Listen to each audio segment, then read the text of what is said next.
follow what you love. Like, you spend so much time at work, you identify with your work. You say you're with your work, so do something that you love. And if you can tie it to a purpose, man, and you can tie it to your identity.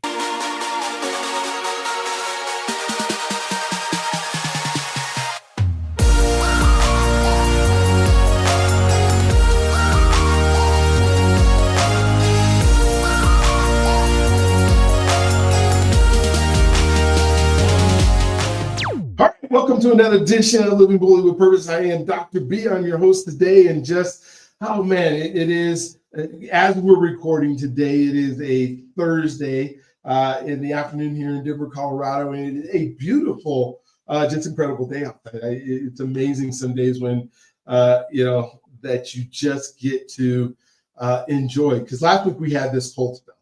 And so the cold spells, I guess some people love the cold. I don't mind the cold as long as I'm inside. Outside and it's -5 degrees. I'm like, why am I here? What am I doing? But that's not Colorado, because Colorado has like 320 days of sunshine and the rest of it is that gloomy, where it's just, cloud overcast, that kind of stuff. And today, I went on my walk this morning, so I get to walk about, I think I had the honor of walking. My body still works well enough to walk 3 miles every single day. And it was brisk, so it's probably like 26, 27 degrees out. So I had the coat on, but it's just, I kind of feel like, and Eli, you might want to laugh at this a little bit, because people always talk about the cold plunges and the, I'm going to jump in. I'm just going to go for a walk. And it kind of serves as a cold plunge, right? Awesome. It's my excuse. I got this big old coat on, so I guess it's not quite the same.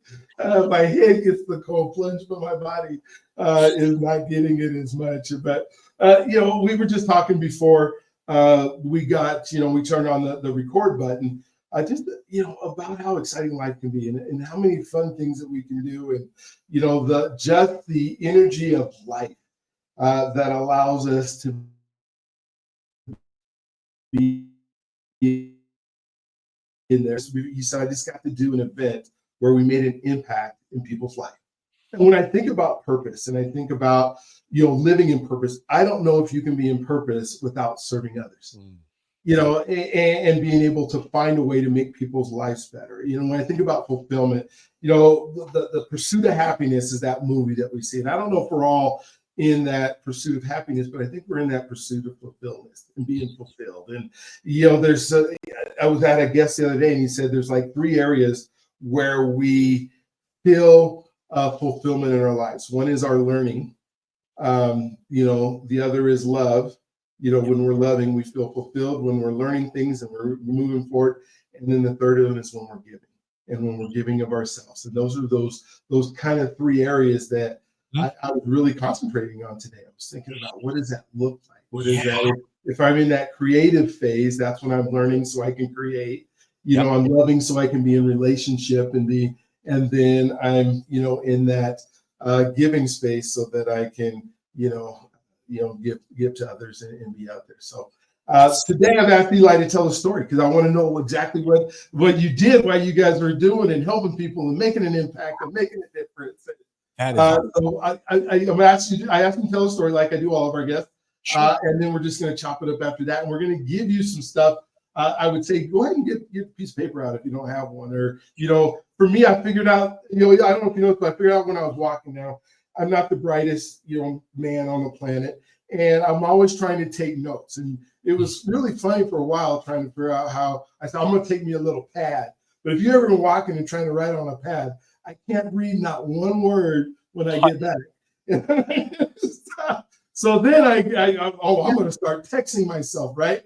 And I ran into a truck that wasn't all the way in the sidewalk. I just bumped into it because I'm sitting there on my phone and I'm like, all right, this is dumb. Then I realized all I have to do is whatever I'm listening to is stop it and just say, take note for, and Siri just puts the note on, or AI duh. It only took me like, a year to figure out that I can take notes on where I'm walking and when I'm doing it, as I'm there. So if you're watching this podcast, and understand this because you're walking or you're exercising or you're doing stuff, go ahead. What's kind of cool because this is recorded, hit pause, say your note to your phone, and then play again, and then you're good to go. You get all the information that you need. Go back and translate it, whatever you got to do. So Eli, you're up.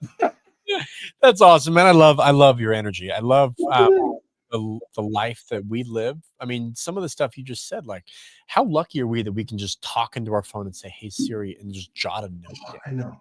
I know. Like, that's so we're so lucky, and I love it, and I think about it every day, and I'm super grateful for every second above ground. You said it earlier, and I thought that was so on cue with how I live, and I love, like I said, I love your energy.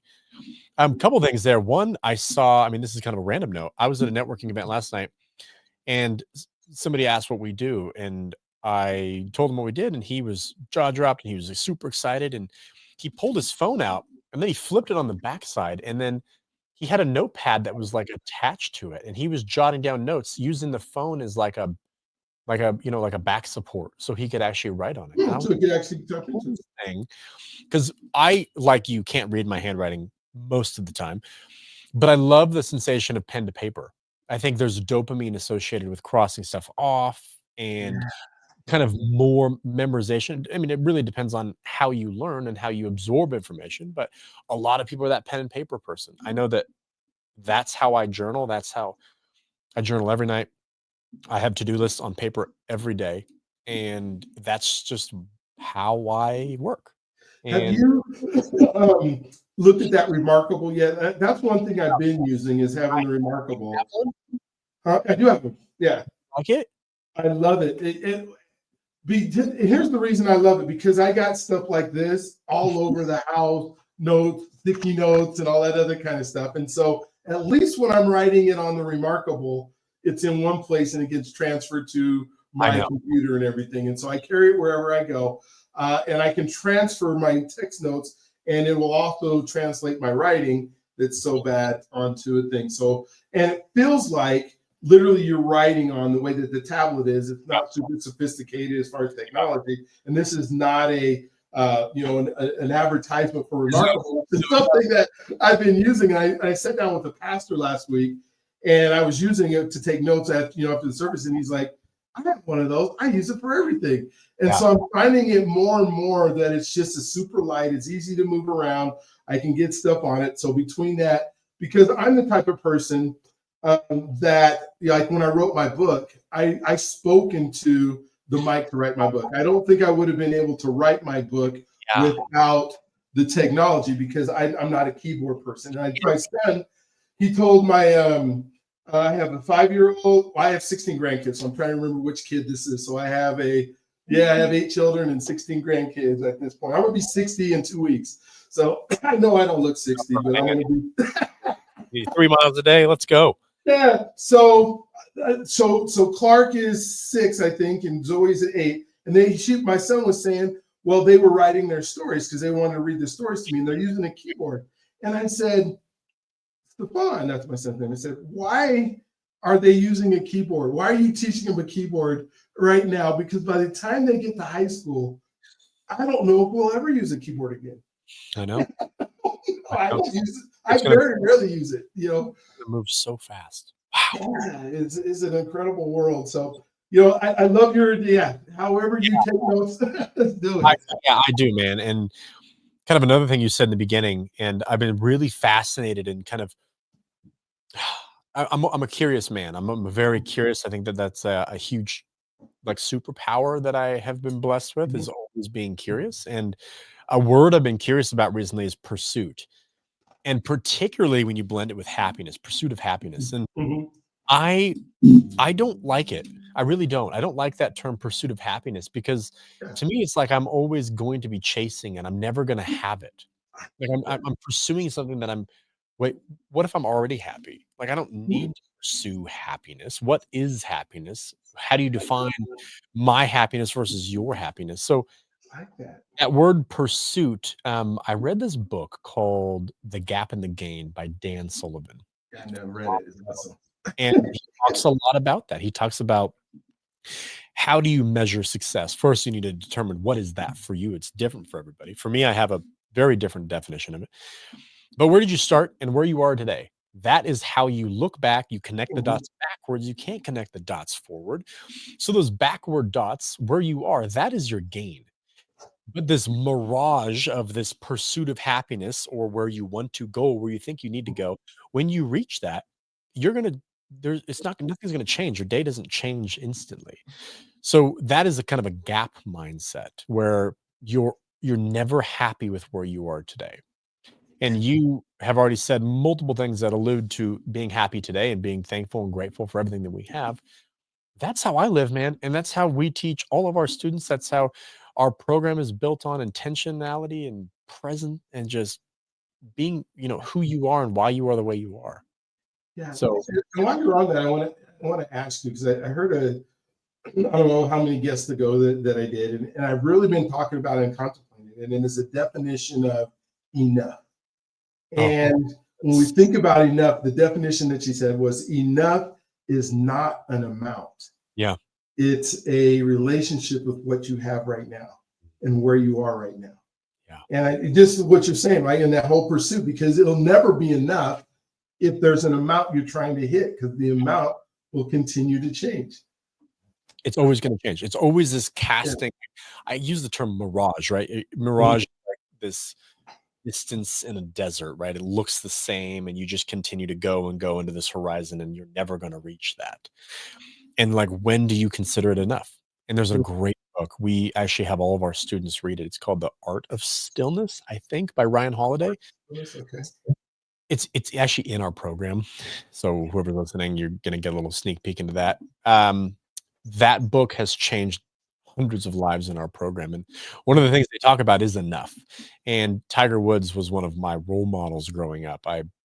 If you asked me any question, "Who do you wanna meet? Who do you wanna have at a dinner table? Who do you wanna, go play with?" Tiger. Always Tiger Woods. I've looked up to him for the longest time. And in that book, it talks about how his dad would would train him and get him in the mindset of being at the most competitive level. When he was like 5, his dad knew he was gonna be the best golfer in the world, and he would in the middle of his backswing, he'd throw stuff at him, he'd yell in his swing, he would try and throw Tiger off. And the code word between the 2 of them was simply the word one word, "enough." And if he Mhm. ever said that, then his dad would be like, "Okay, well, I've jumped my bounds there." Yeah. And that applies to what you just said is like, I keep saying it, it's like, what do you determine as happiness? What is Mhm. success? What is abundance? What is that? And then when you reach it, it's kind of enough. Like, there's no reason to push yourself further. Um, there's a Aaron Rodgers documentary on Netflix right now called Enigma, Hmm. and it's really interesting because he talks a lot about what we talk about in our program. And one of the things he talks about in there in the second episode is I from his point of view, growing up, all I wanted to do was win a Super Bowl. That is my whole life. I've trained every living second of most of my life to win a Super Bowl.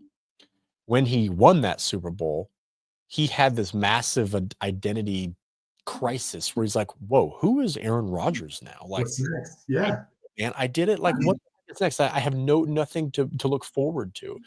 So he kind of had this midlife crisis at the point of accomplishing what he thought was the pinnacle of all success. Mhm. And it's a really cool breakdown of, defining what success is before you get to that level. Or I mean, we're not all going to win Super Bowls, but what is your Super Bowl? And understand that like when you do get to that, like it's not what you might think it might be. I think we have these thoughts in our mind of what it should be or what it's going to feel like, and you're going to put your pants on the same way that next day.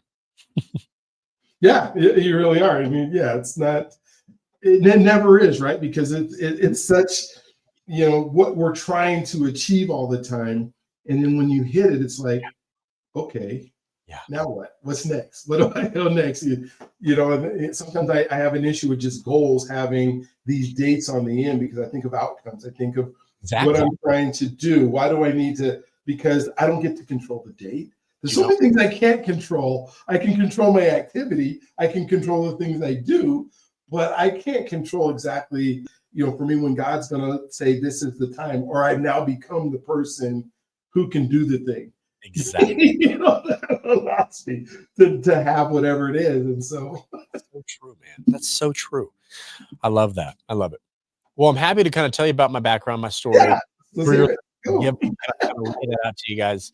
And I'm not going to start too far back. I'm going to start back in 2013 and or 2013, 2014. I graduated college in Northern California, and I didn't quite know the route that I wanted to go down. I played a lot of competitive golf coming into college, and I thought I was going to go down the professional golf route and spend a ton of time on the golf course and really hone the craft. Was a really good player, and I had kind of a choice to make: was, do I want to play golf, try and pursue this, or do I want to take a business route and try and learn more about that? Because when you do play golf, it consumes all of your time at the collegiate level. I mean, it's morning work. It doesn't sound like it for golfers, or people not looking at the sport from an outside, but it's a lot of work that goes into it. It's 4 or 5 hours on the golf course.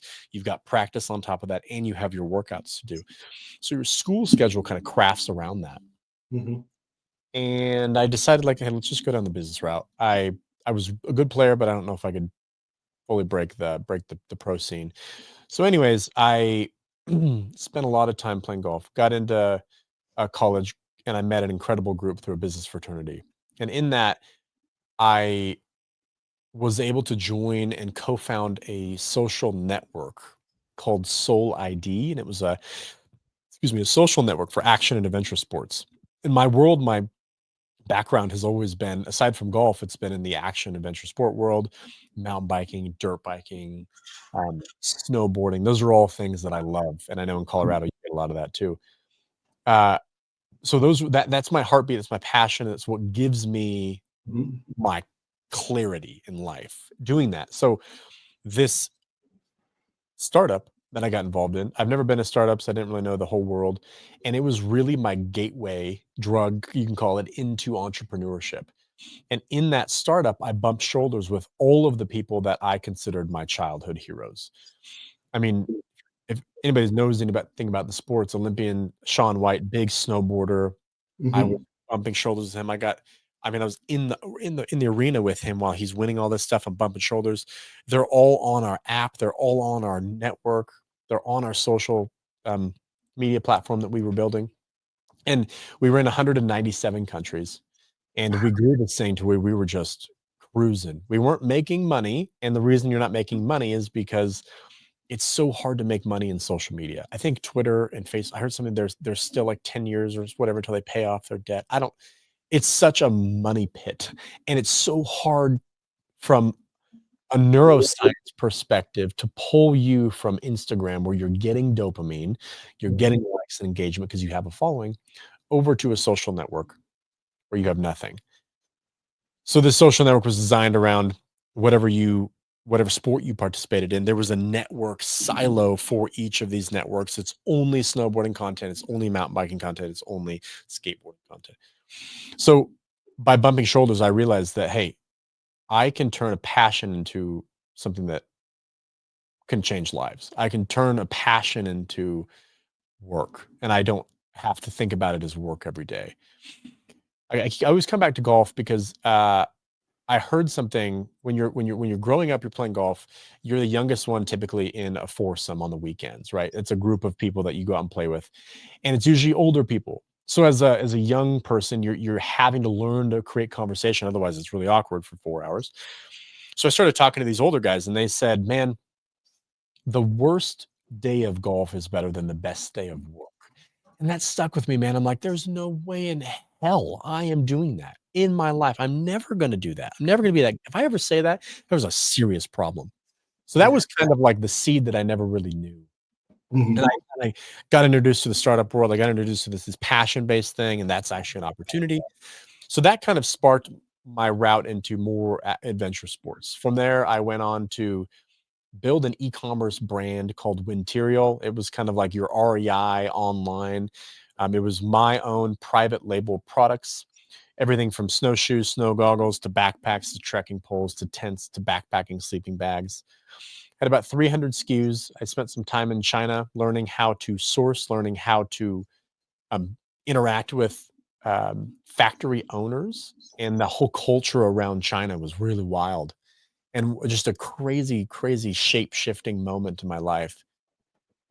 So I spent a lot of time there. Spent a lot of time going there, building a product line and learning how to sell it from point A being how to produce it, how to find the supplier, go meet them in China, be in the factory, learning how to sew a tent and how to like be able to talk Wow. an individual like, hey, I really want the um, material of this rain fly. I want it to kind of more mold like this, and I was able to learn how to talk to them, and I was able to bring all the product back here, ship it over here, and then sell direct to consumer. So it was all e-commerce. Grew the brand for about 5 years. Really cool. I learned how to sell online, how to influence a decision, how to market online, all of the above. And then midway through that company, I was my business partner from Soul ID. He kind of went down a media route. He went down a photo route, local product, or I Mhm. mean, local studio in town, in a town called Paradise, which you guys are all probably familiar from hearing about it in the fire, the campfire in 2018 that burnt everything, burnt the town down. The most deadly Mhm. fire, I think to date, most structures at least. Yeah, yeah. And he had a studio up in Paradise and was doing photo work. And one day we had a beer together and we were like, I'm struggling, man, to find a way to create product photos. We have a tent, we have a brand new tent, or we have a brand new ski wax tuning kit coming online. And if I'm looking for product photos, I'm going to my local product, or going to my local studio, I'm going to a local wedding photographer, but they don't know how to shoot e-commerce product photography. They just don't know the angles to put it on for a mobile device. So I was like, hey, dude, let's take your studio. Let's go. I'm going to take this new wax tuning kit.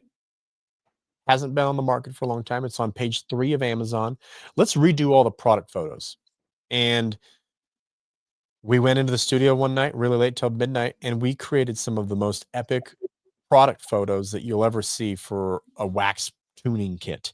Mhm. Wax dripping off, exploding into this moody light, pushing shots with the wax just kind of oozing. I mean, really dramatic, right? And really good on white photography to where, and what I learned from doing all this is people are shopping with their eyes online. You can't pick up and feel that product. So as a photographer, I have to do a good enough job of putting that into play with your eyes through video and photo. So we did these photos, put it Mhm. online, and the listing went number one, first top of Amazon page one, and blew out 500 units in a couple weeks. Whoa. Okay, whoa, we've got something here, man. So long story short, there I left the company, the sold off my shares within the product brand, and I started a product photo and video company dedicated to working with e-commerce sellers to create product photography and video production that converts online lookers into buyers. And we did that through high quality imagery. We had worked with some of the smallest brands in the world to some of the largest brands in the world. Walt Disney, Roku, Sierra Nevada, all these people were working with us and they ship us their product. And every day it was cool. It was different every single day. Every day we got, it was a phone case one day, it was a beer can the next day, it was on set with models shooting a tent one day. I mean, every day was different. And we grew that for 8 years, became one of the largest companies in the industry for product photography and video production. In the middle of that, we had a massive crash, and my story really comes from 2021 and what we're doing today with the title here. You guys can see peak fulfillment came from 2021. In a span of 2 weeks, in the middle of June, I found out my wife was cheating on me, and I went through a divorce. I went through losing my uncle, who was this kind of cornerstone to my life, and then our business, this company I'm telling you about, went to $4.30 in the account with 12 people on staff and payroll due in 10 hours. And it was this when it rains, it pours moment, man, where it was like, why is this happening to me? Yeah. Why is this happening? And I came back to my golf days and I was like, somebody again told me in one of these groups, there is always going to be somebody better than you. Always. You're never gonna win, beat everybody. There's always gonna be somebody better. So it kind of gives you this zoomed out perspective. And when I was going through that, it hit me. I was like, dude, there is somebody going through way worse problems than you are right now. Yeah, you're going through the muck right now. You just got cheated on. I mean, your marriage is ruined. And I'm a man of my word, and my bond is everything. So to break that was really hard on me. And then I'm a people pleaser to heart, Doctor. Mhm. To through and through a people person, a yes man, and to break down and put everybody around a table and say, guys, today is the last day. Here is your notice. I can't do any severance. Today is the day, and to lay them all off at one time and not have to be able to put food on the table for their families because of me and the decisions that we made at the business that didn't work. We were trying. We were being courageous, trying to make some big moves, and that didn't work. So while that was happening, we had to pull our salaries away because the company was completely going under. And the only way to save it was to jump completely pull out all salaries, figure out another job, and then run this thing on the side and get it back up to speed. In that time, my business partner and I, we jumped on a corporate barbershop team out of Texas, which was kind of interesting. Our mentor and advisor for the product photo company.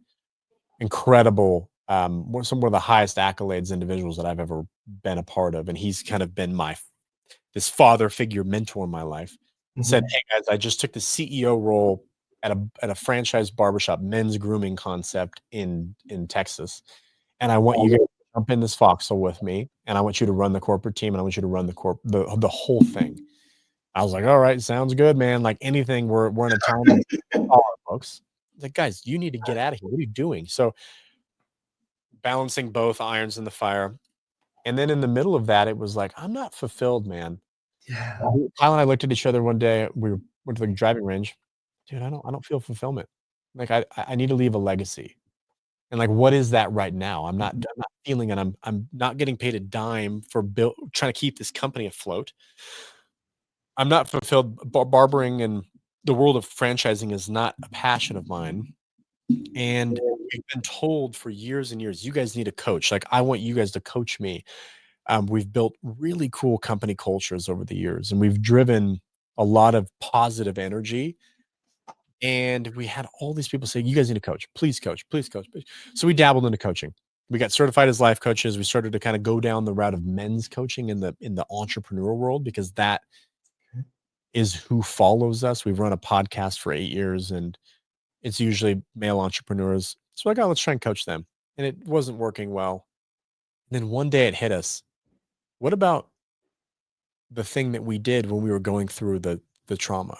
And Kyle, so my business partner, he lost his house in that campfire. Like I told you, like I kind of mentioned, lost his business. His parents had moved the day or the week before because they were avoiding a fire in the Bay Area in California. They moved. They lost their house that next day. And Kyle and his wife had a miscarriage the day before the fire. So he had no time to process, like emotionally process. And as the man of the house, you're trying to stand up and be the resilient backbone. And they were homeless for a while. And he actually came to the crossroads of, dude, I'm calling it quits of life today. Or, and this was about 2 years later, or I need to escape reality. Him and his wife sat down. They built some very primitive journal prompts, like deep inner work for Kyle to do. He went off to the coast and he came back a completely changed human. When I went through my stuff a couple months later, all the stuff I told you guys in the last couple in that 2 week period, he's like, dude, go out on a solo retreat. Here's a little pamphlet of some questions to ask yourself, digital detox, disconnect from the world, and be gone for 3 days. And I did it. And it changed my life. So when we were lacking fulfillment and trying to struggle with wrestling with this coaching offer, it hit us, man. Like, let's do solo retreats. So that is what we built, and what the program is designed for is overwhelmed and stressed individuals that are lacking clarity. They're foggy. There's too much noise around them, and they can't see right in front of them. They can't see tomorrow, let alone 1, 3, and 5 years. So what our program is designed to do is it's a self-guided solo retreat where you actually take this, it's a tangible box experience. It's curated per the individual. We do it all here. We ship it to you, or if you're here, we give it to you. And you take this for 3 days in solitude to a place where you find peace, solitude, and serenity. For me, it's the mountains. I don't know if it's for you too, Dr. B, because you're in Colorado, but or maybe you want to get away from the mountains. To the beach or something. So we have a ton of people, they go out to the beach. They rent an Airbnb on the beach. They take this box with them and they do 3 days of deep inner work. Who is Dr. B? Why are you the way you are? What are your limiting beliefs holding you back? What um what is the emotional baggage that you're holding, and you're just, there's no reciprocation of positive energy coming back off of that? And then what does 1, 3, and 5 years look like? In this program, inside the box, we try and slow people down, be very intentional. Everything is packaged, sealed inside the box, and a lot of other goodies. And I mentioned one thing in there, the book. It is 3 days of deep inner work, guided journal prompts, guided workbooks, guided meditations, guided exercises, guided audio notes. A lot of people are trying to do a solo retreat. They're hearing Matthew McConaughey do one all the time. Bill Gates does one every year. But people go into the woods with a blank journal and they think they're going to solve Yeah. those problems, and they come back and it comes back blank. So they have no direction. What we do is we have facilitated everything that we've done when we were at the lowest of low in the valley, in the trenches of the valley. This is what we did. We've had not only our coaching certification, but mentors and advisors pour into us. So we actually developed these 3 workbooks, and you go through deep digital deep detox to do these. When they come back, they are full of aha moments, full of just life-changing moments. And we do 2 debrief calls the week they get back. And they're one-on-one coaching sessions where you can word vomit. What did you do in the last 3 days? And people, 9 out of 10 people say this changed my life. And the first time I heard it was 3 years ago, our first client ever. It was the most imposter syndrome I've ever had. He went on the program. He came back, he did it, and he turned the Zoom room on, and he said, "Guys, this changed my life." And from that moment on, I dropped everything. Kyle and I put everything aside, and we went full into this. And now we've impacted thousands of lives. We surround them in a group mastermind as part of the program. It's a 90-day mastermind. And our goal there is to prevent backsliding. You've done it. I've done it. We've gone to the speeches. We've listened to the podcasts. We've read the books. Fired up. We're on a high. And we slip back 2 weeks later. Yeah. And my goal is to prevent that in a mastermind and to surround you with a group of accountability partners, board members of accountability people that have gone through the same experience. A lot of introverted people don't want to just jump into a mastermind, jump into a retreat. But a solo retreat gives them the self-confidence to come into a group on a level playing field, foundations built, icebreakers done, and they feel very comfortable and confident and very open and vulnerable too. And then we do in-person retreats after that as well. But the amount of lives that we've been able to impact, I mean, we've used that word multiple times now, has been phenomenal, man. So my story kind of zigs and zags, but it always comes back to what I believe is my purpose and my calling in life.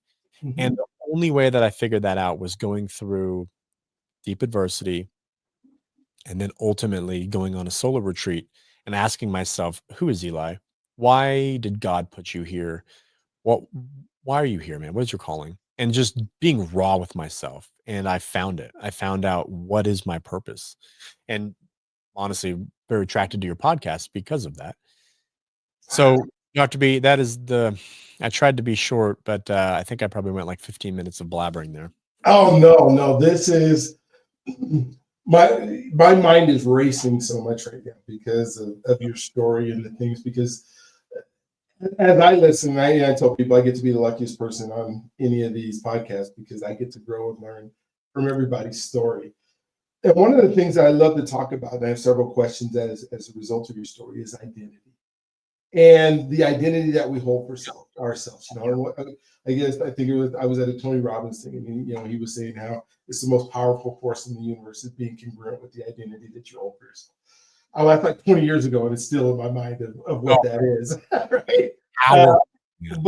but I think of the identity you must have gone through the pressure and the things, because you're at a high, you're at a high level elite golfer, you Mhm. know, that is working hard to be an elite athlete. And, Yeah. you know, I've been coaching for like 38 years, so, and I've had a few Olympians that I've coached and some high Wow. school athletes in track and field. So that this is a sport I played, or I ran, I guess, and then I do.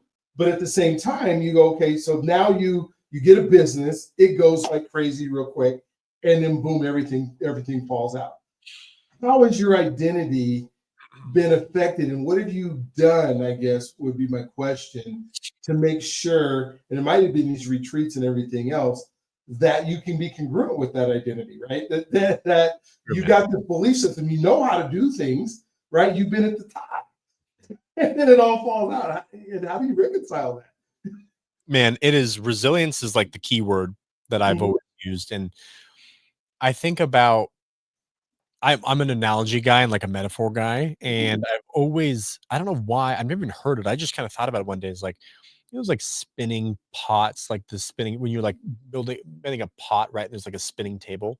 mhm. I always think of adversity as like shaping who you are, like, this is a sculpture that we're building, we're on a turntable, and like, the adversity is shaping who is Dr. B, who is Eli, and I am thankful for everything that I've gone through, I really am, and I take it all with, uh, a mindset shift, so a paradigm shift around, this happened for a reason, and my identity clearly it was shaken up, it really was, when you're married and you go into divorce, there's an identity shift. When there's a trust issue as well that's built from my situation. Uh, if somebody sells their business, that's a lot of people that come to us. They've sold their business, they were known as the coach of Olympians. Now that company, that coaching company sells, who are they and why are they around? That was their calling. That's who they were. Now that's gone. An empty nester. They were a mother or they're still a mother and father. But when the kids move out of the house, there's an identity shift that's happens. You Yeah. now are relating to this individual spouse in the last 18 years you may not have connected with because the kids have been the forefront. So identity shifts are extremely powerful, and I think it's more I used to think it was, "Oh, Eli is the product photography guy. He helps sellers create great photos to make more sales online, and he loves the outdoors." Like, that was kinda what it used to be, and then when that took a plummet and I had to kind of disembark on this journey of saving it, I started to realize, like, that's not my identity. No, my identity is more core value. Eli is a resilient individual, extremely hardworking, disciplined man that is protective. That I know that's a trait of mine, of family and stuff, but he is also a very curious man and a very courageous and a risk taker. These are the things, these traits make up our core values, and then ultimately that makes up the identity. And I do believe that identity and purpose tie together as well. And if you can tie them together, our program is built to kind of help you align purpose, core values, morals, kind of and identity all into one line. And when you can do that, we believe that you found clarity. Our program is designed to create clarity. So when I went through my program, obviously I'm testing it all the time. I'm making sure that the curriculum and everything we're because we write everything out is sound and it actually works. And that's why I'm so passionate about the program because it's not me coaching, it's more me saying, "This is the experience. This is what I went through. You might have gone through worse stuff. You can apply these same principles to find that identity because you're struggling with it right now, man or woman." That's why I'm so passionate about it because it worked and it worked with my identity. And now I know who I am and nothing can really rock that. Because even if I go into a different career or something, which is not going to happen because I love every second. Back to my origin of the story about the worst round of golf is better than the best day of work. That will never happen because I love what I do here. So I try and like when people ask me to tell my story, it sounds long winded, but I try and tie in elements because I believe that consistency and congruency is the most important thing for any authentic story. Yeah. So When I think, and you're not, I mean, you're not 20, but you're not 60 either. So I mean, when I think of, the process here, because I think in our society, our culture, our school system tells us as we're growing up, our identity should be what we do and how much we make. Whether we say we're doing that or not, it is what totally happens. It is. And we start doing it until we come to some of this where we go, wait a minute, that's not, what I do is not who I am. What I No. do is only, a portion of, but we so like tie ourselves, even, whether it's sports in high school, I'm a jock or I'm a musician or I'm this, and then it's college. For me, I was a college athlete, right? You were a college athlete. And, that was when I walked around campus, I was wearing my gear. That was who Yeah. Yeah. Yeah. I don't know what a golf gear looked like, but I was wearing the sweatsuits or whatever, and Sure. tennis shoes, because that's who the people around me identified me with. Is what I Yes. do now. Go get a job, and now I'm a teacher. For me, it was a professor and a teacher. I started out as a high school teacher, right? So now I'm but it was always about what I did, not who I am. I said, "Oh yeah, I'm a dad. I have kids." Sure. But when people say, "What do you do?" I don't say, "I'm a dad. I have kids." I say, "I'm a high school teacher. I like whatever it is that Exactly. I was doing." And then now we're identifying. Well, I got to drive the nicer car. I got to, I got to. Up with the Joneses. I got Yes. to keep up with the Joneses. I got to look because now I have to show them that I'm successful in whatever I do. And then once you come to that identity where you go, okay, this is who I really am, that's when you can start living in purpose, right? That's when you really get to shine. I mean, talk to me about that a little bit. So true. I mean, it's so God, it's so true. I mean, like Tony Robbins says, right? What an identity is a set of beliefs about yourself. Mhm. And I'm such a believer in what you just said, which is when somebody asks you, like, who are you? You instantly go to your job. Like instantly go to your job, man. And I am so passionate about having people follow their passion. I've given so many talks and speeches on follow what you love. Like you spend so much time at work, you identify with your work. Every somebody, excuse me, ask you who you are, you say you're with your work. So do something that you love. And if you can tie it to a purpose, man, and you can tie it to your identity, that's what I love about what I do. I'm sincere when I say I really try and align all of it. And I like to eat my own dog food, meaning I do not like to say things that I'm not. And I believe that experience and putting your money where your mouth is and saying like I feel like my identity is to impact people. My experience is here. My experience is here. I'm doing it right now. That is I'm putting proof in the pudding. Like that is the evidence that I'm a hard worker. Built 4 different companies, and this is the one I built that I love the most because I'm so passionate about it. Because it's part of my core, it's part of my identity, it's part of my purpose. Blend it all together, and you'll never work a day in your life. And it'll be way better than the worst round of golf you Oh can my play. gosh, I love it so much. I'm going to be kind of selfish here as I'm broadcasting, and I hope other people are thinking because as I'm thinking about some of the things that I'm working on and some of the things that I'm doing in the program that you have and the Yep. ability you have to reach the inner person. My Journey to Freedom program, I've been working with Black men. Mhm. That the goal is to help them get through a lot of the things that you're talking about. And so I took 18 of them to Alabama a couple weeks ago. Nice. And the reason it was a civil rights tour. It was Okay. who are we before we were formed? What are the shoulders of the giants that we're standing on? And Yeah. what I've been looking for, because I mean, talk about transformational when you go to Brian Stevenson's, lynching museum and you're standing on the streets of Birmingham and you're seeing where Dr. Martin Luther King had come out, and all these areas, and how it feels like you're in the 1970s when you're standing on a curb in Birmingham right now. I mean, it really feels as like we haven't moved forward. And there was anger and there was love and I mean, of the way that we put it together. But then I go, okay, what do I do now when we come out of it to say, okay, now I know where I come from. I know what stock I'm from. I know, how hard the people before me work so that I have the opportunities as a Black man in America right now. How is like some of the things that you do can be the next step? I'm like, this is amazing because Yeah. I'm thinking that that's probably maybe even the next step is now you have to find out who you are individually because you know where you came from. That's so true. We work with a lot of people like programs like that and what you just, sent your group through, and we call it integrating or integrating on a new think track. We work Mhm. with so many different partners where they send or they do the coaching, and I always like to say that my program works in tandem with other coaches because I am not about competition, I am all about cohesion and camaraderie.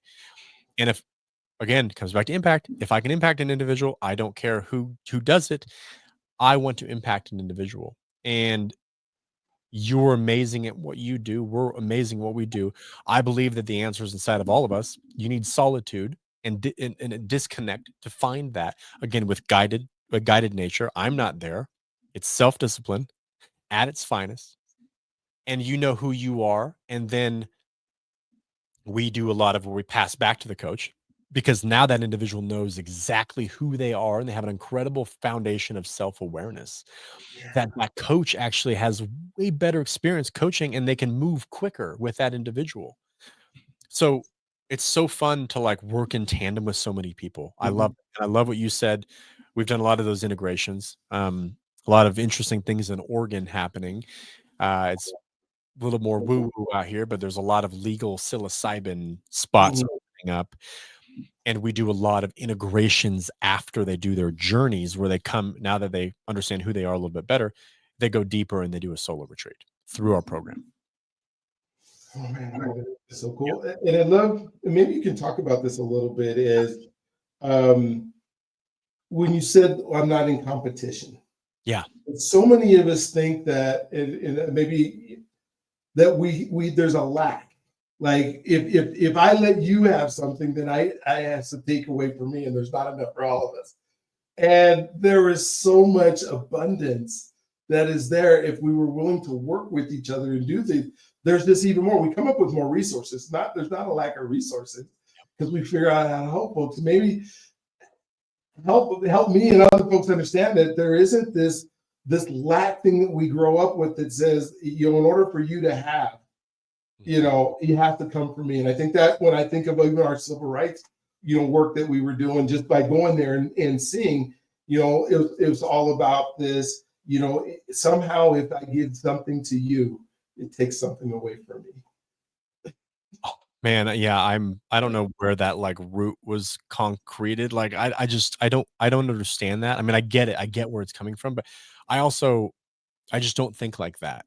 Mhm. I think I'm very similar to you in terms of I just want to give and I care more about helping an individual because I know that it's going to come back in some way and pay fruits to me, whether it's a referral or whether it's somebody comes back and tells me down the road, like, hey, because of what you said on a podcast, I know I haven't gone through a program, but you changed my life with one little thing that you said because it resonated with me.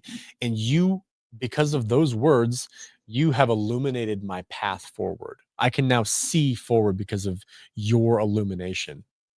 And man, I believe so much in like that will pay dividends. And I started this program Mhm. with my business partner to affect one person. And when we did that, it was game over from there, meaning my that was like my Super Bowl.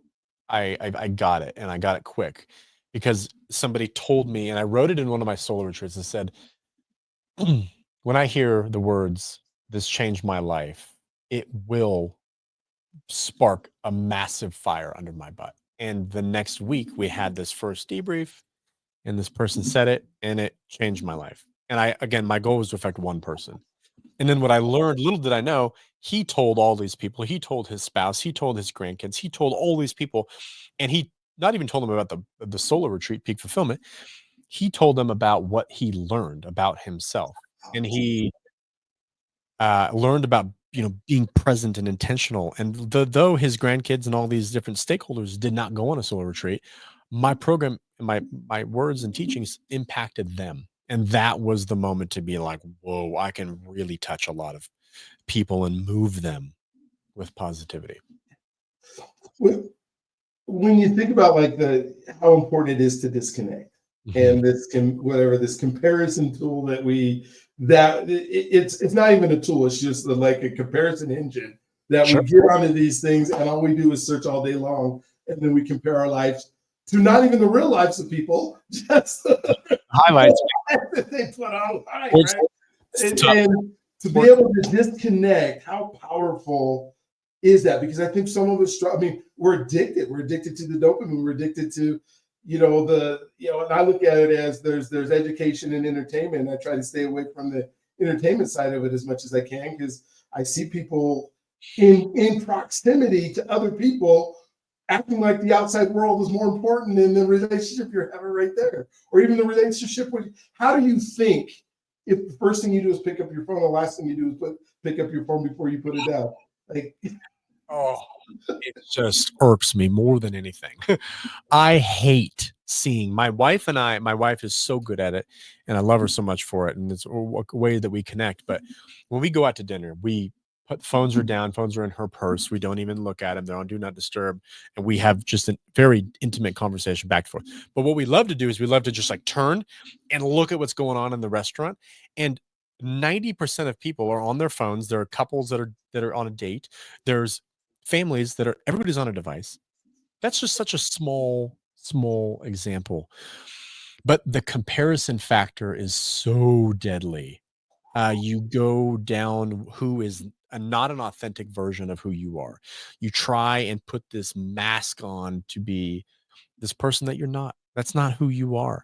And I'm so passionate about our program because it is such a good way to disconnect from it. And I've had people go through our program, and day one is always the hardest one because you're alone, you're in a spot that you love, right? If it's an ocean Airbnb or whatever, or your cabin, and they're tapping their pocket. They're like, they feel themselves like tapping their pocket, like, where's my phone? And they have this like weird connection to this device. They're hearing phantom buzzes. There's stuff going on. And to me, that's really alarming. But more what we go through on a daily basis is when somebody's alarm goes off, right? They're half asleep. Usually their phone is laying there. They're going to go turn their alarm off. Usually it's on their phone. And the first thing they're gonna do is they're gonna pick their phone up. And what what most people do, and what I think we do really well in the program, is we teach the power of being proactive versus reactive. yes, When you yeah. pick your phone up, the first thing you're doing is you're looking at texts, calls, emails, what's going on the social, and you start to scroll. Right then, right when you wake up, you're on your heels. You're playing defense. You're not playing offense. And the rest of the day, you've set the tone there in that first 5 minutes of waking up.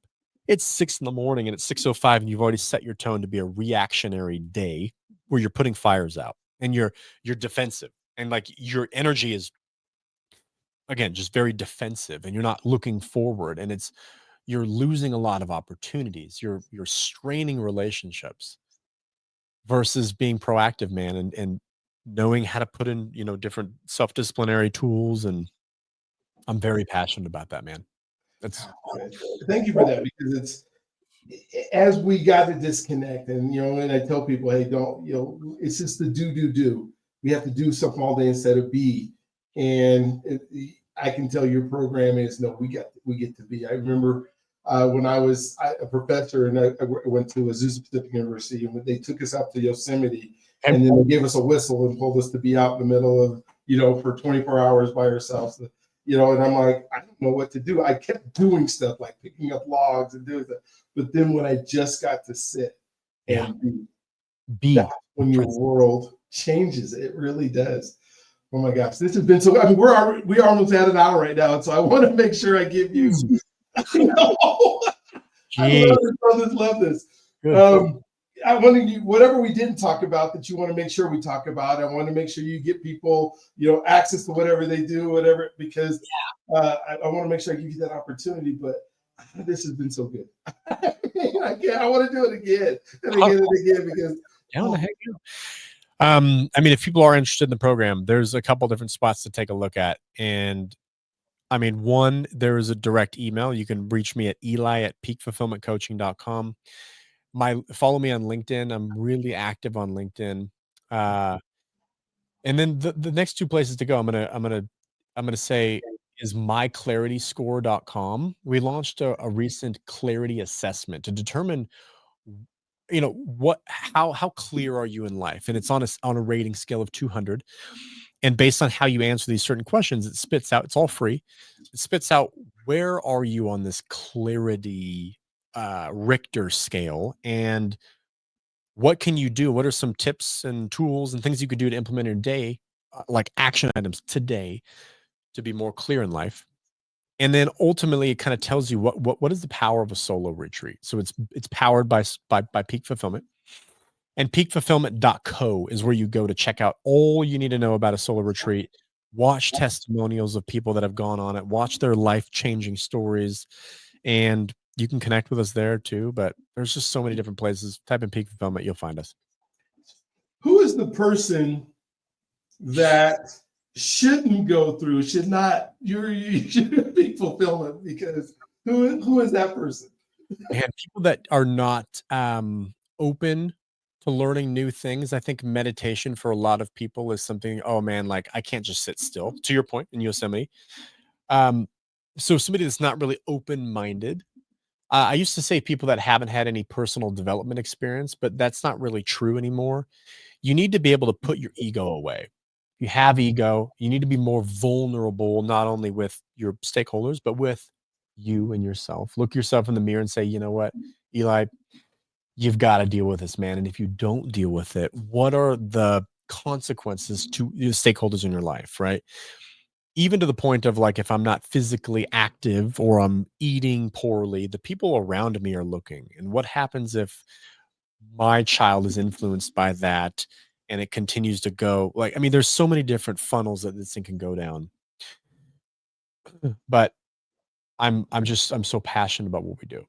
I'm just so passionate about it. I love it. I love it. And the only reason I asked you that, because when I think of being in purpose and Yes. trying to find your purpose, and the people who are looking for purpose, because you almost have to serve, you have to be willing to serve others. Yep. And I kind of started with that, to be able to do that. And the person that I think wouldn't be, and I don't know your program, and I want to find more about it, and excited about a box that you can send out to help me. But I go, it's that person who says, I just want to take advantage of people. And there are, I just want to get what I want to get, and I don't care who I stomp on and get over. And it's sad that there are people who actually think like that.